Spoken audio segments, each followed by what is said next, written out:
Hello and welcome to part 3 of my rig upgrade video series. At the end of part 2 I'd basically built the left hand console. I just needed to tidy up the wiring and make the mounting more secure. At the time of making this video I still need to tidy up some of the wiring, but I found I was able to drill the bottom mount and attach it to my wheel stand with heavy duty cable ties. This provided a secure mounting point and saved me having to drill my wheel stand. My next job was to basically give the button boxes on the right hand side of my rig a makeover so they match the style of the new boxes.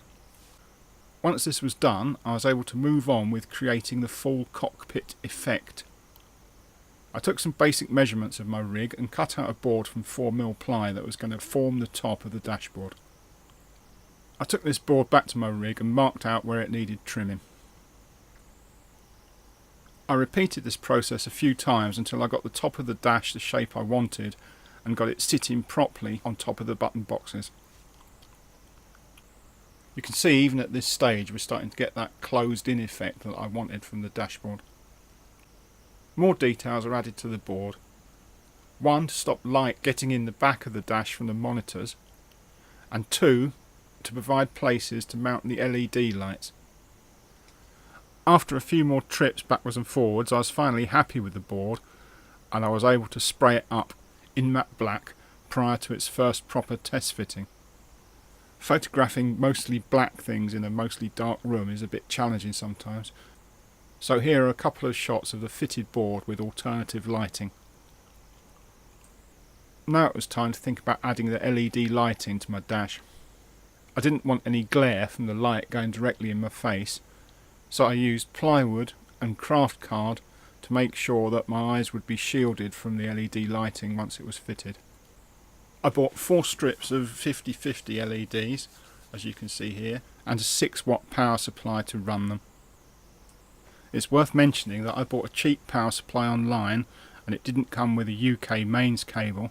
In fact, it just came with the bare wires coming straight out of the power supply.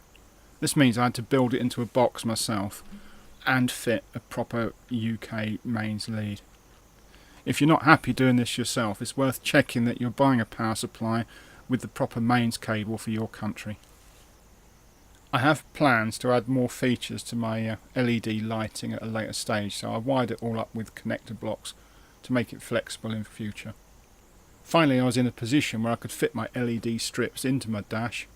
These particular ones did have a self-adhesive backing, but I decided to take no chances and glued them in with shoe glue. Finally I got to a position where I was able to perform a test on the bench and then a test with the full rig. With the project well on its way to completion, all I had to do now was consider a few details. I purchased a 12-volt LED clock and I built it into a small panel. This is able to run continuously from the LED power supply. Here's a bit of video I shot at this stage. Okay, this is a look at my rig from a driver's eye view. In fact, I got the camera kind of jammed into my face to shoot this. We're at the stage where I've just fitted the clock here and the little plate for the clock. I've tidied up some of the wiring on this side, but not all of it.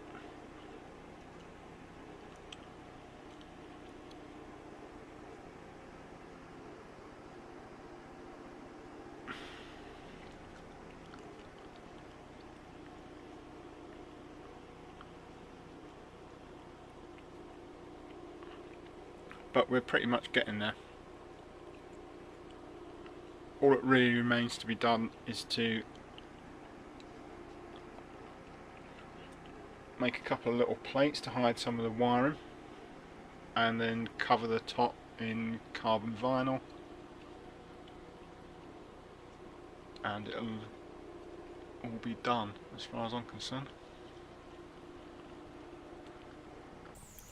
The final job I did was to cover the dash in carbon fibre vinyl. Once again I used offcuts, so this isn't 100% the best job I could do, but I think it's good enough for the purposes of this.